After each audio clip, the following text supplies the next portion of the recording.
నాకు కూతురు రావు. మంచి బత్తాయి పళ్ళు, మంచి మామిడి పళ్ళు, గిరా గిరా తిప్పినావే కళ్ళు, నిన్ను పట్టుకుంటూ తగిలినాయి. అది అబ్బాయి ఉంటది. యువతల పక్క పళ్ళు కొత్తవా? పళ్ళమ్మ పళ్ళమ్మ.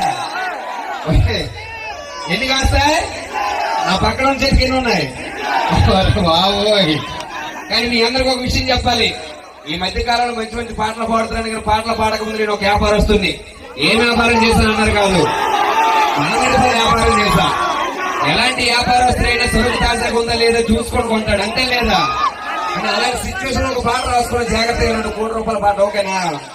పల్లమ్మ పల్లమ్మ పళ్ళు, పరువుకొచ్చిన మామిడి పళ్ళు.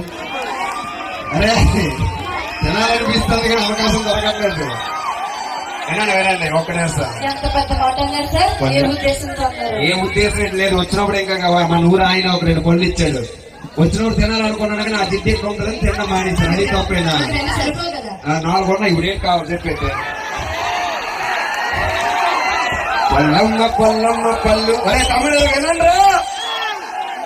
పల్లమ్మ పల్లమ్మ పళ్ళు, పరువుకొచ్చిన మామిడి పళ్ళు, పళ్ళైతే నేను కొంటానే.